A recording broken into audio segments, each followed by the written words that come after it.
Welcome to Learners Math TV. In this video, we're going to determine if a number is a perfect square number and solve quadratic equation by extracting the square roots. Now, what is a perfect square number? A perfect square number is the results from squaring an integer. So, ibig sabihin yan, if you multiply an integer by itself, in other words, it's a number that can be obtained by raising an integer to the power of 2. Halimbawa, meron tayong 9.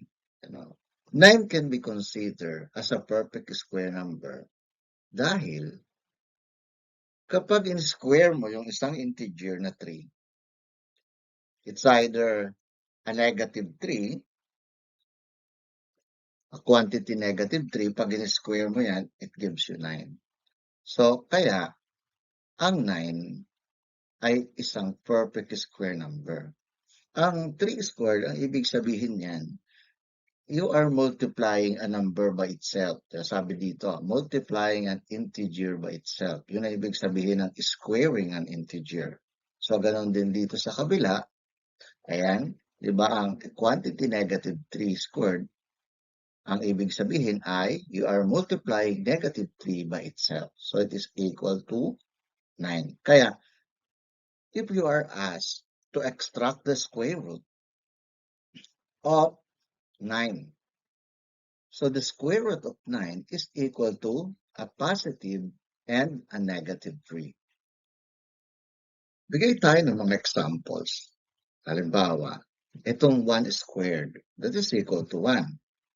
Ang negative 1 squared is also equal to 1. Kaya masasabi natin na ang 1 ay perfect square number at ang kanyang square root ay positive and negative 1. Ito pa, yung 2 squared at saka negative 2 squared, both of them are equal to 4. Kaya masasabi natin na ang 4 ay perfect square number kasi you can extract a square root of positive and negative 2. Ganon din naman. Ayan, di ba kanina? Nag-example natin yung 9. Okay? Ayan. So, ang 9 ay perfect square number. Positive and negative 3 ang kanyang square root.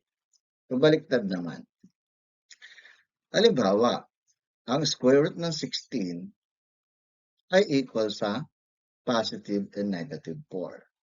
Okay. Bakit? Kasi, if you square 4, it gives you 16. Also, square mo rin yung quantity negative 4, magkakaroon ka rin ng 16.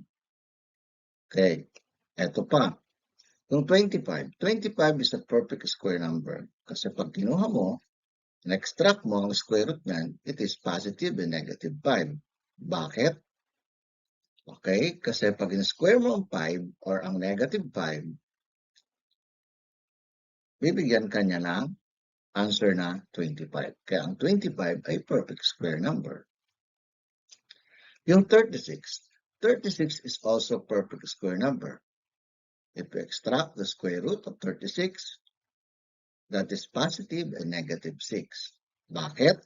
Kasi ang 6 squared ay equal sa 36. At ang negative 6 squared is also equal to 36. Now, let us solve quadratic equation by extracting the square roots. Meron tayo rito given ng quadratic equation. X squared is equal to 49. Okay? We need to extract the square root from both sides of the equation. Ganito ang mangyayari dyan. Okay? Papaloob mo siya sa square root symbol or a radical symbol. So the square root of x squared, diba, is equal to x. Why? Because x times x is equal to x squared. Ayan.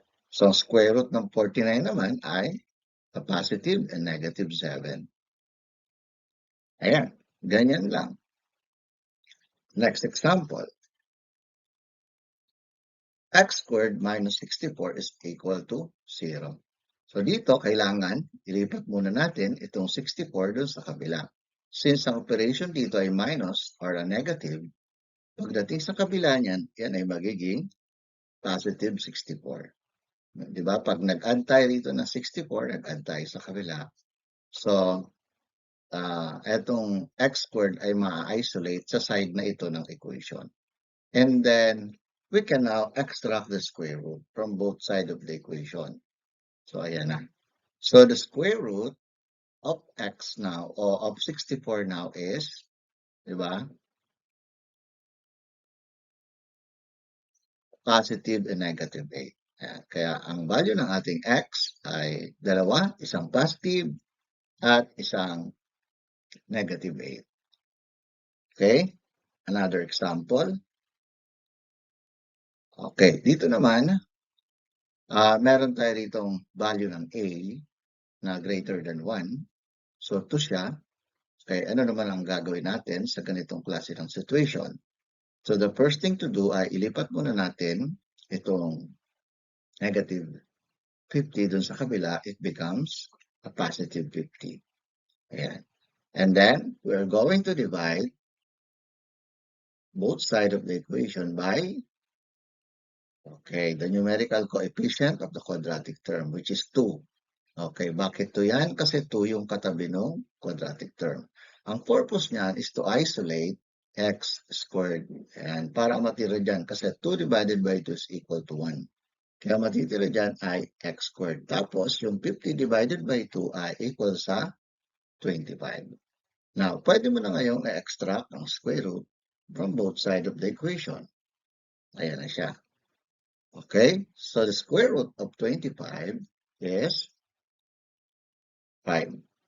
Okay, positive and negative 5. That is the value of our x. Okay, how about if you have this given quadratic equation? Paano naman ang gagawin dyan? So, since itong constant term ay nasa kabila na ng equal symbol doon sa kabilang side ng equation, pwede natin i-isolate itong quantity x minus 2 squared by dividing both sides by 3. Okay, ang purpose is para matanggal natin yung 3 dyan because 3 divided by 3 is just equal to 1. So, ang matitira dyan sa kabila, okay, dito ay 48 divided 3, 16. Tapos ito na lang ang matitira dito sa side na ito ng equation. And then, ito na yung time para extract natin yung square root ng both side of the equation. So, dito, since ito ay quantity, x minus 2 squared, ang square root niyan ay x minus 2. Ayan, mawawala na itong radical symbol dyan. Okay, mawawala na yan. So, ito ngayon ay, ano square root ng 16? That is a positive and negative 4. Ayan. So, ayan. So, ang matitira ngayon, kung itong negative 2, lipat sa kabila, it becomes a plus 2 or positive 2. Ayan. So, meron tayong dalawang value ng x ngayon. Yung una, yung ating x of 1 ay, kunin natin yung positive na to. Yan ay positive 4 plus 2 and x of 1 or the first value of your x is equal to 6. And then, yung atin namang x of 2.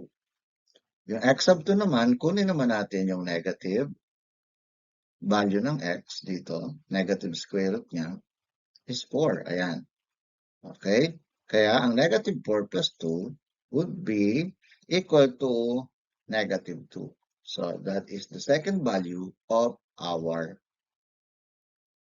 x. Okay? Our x of 2 is equal to negative 2. Okay? So let us have again this example. Paano naman kung ganito? Okay? So lipat muna natin sa kabila itong negative 4. Okay? Ayan, so magiging x squared is equal to 24, then extract. Okay?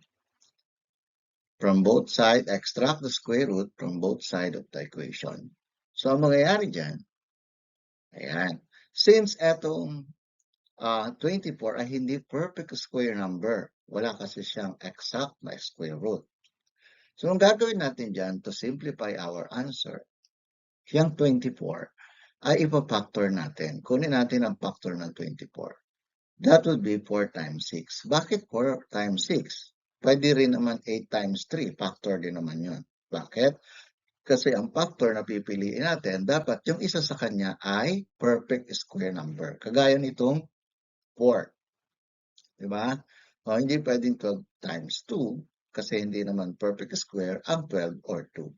So, etong factor na to, yung 4 tsaka 6, ang isa sa kanila ay a perfect square number. Okay, dahil yan, ang square root ng 4 ay 2. Pwede natin siyang ilabas. So, magiging answer natin dyan, ang square root ng 4 ay positive and negative 2. So, the value of our x, meron tayong dalawa. Isang positive 2 square root of 6. May iwan lang sa loob itong 6. Dahil hindi naman siya perfect square number.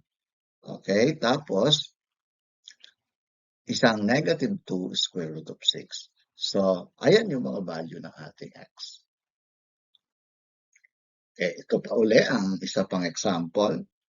Okay, lipat uli muna natin yung 36 sa kabila. It becomes positive. Okay? So, ang gagawin natin dyan is divide muna both sides by the numerical coefficient of the quadratic term, which is 2.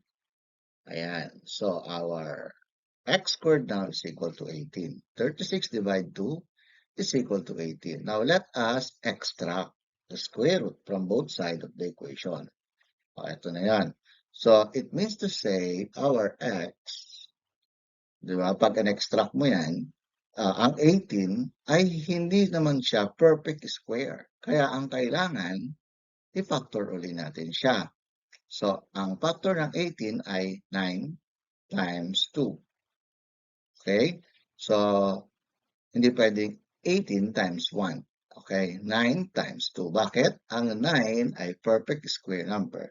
Kaya, ang magiging value ng ating x ay equal sa a positive and negative 3 square root of 2. Okay? Ang square root of 9 kasi ay 3. Kaya inilabas natin yan doon sa labas ng radical symbol. Okay? Muli, laging tatandaan, sa math ay hindi maaari na nanonood ka lamang. Upang maging mahusay, dapat lagi kang handa na mag-practice o magsanay.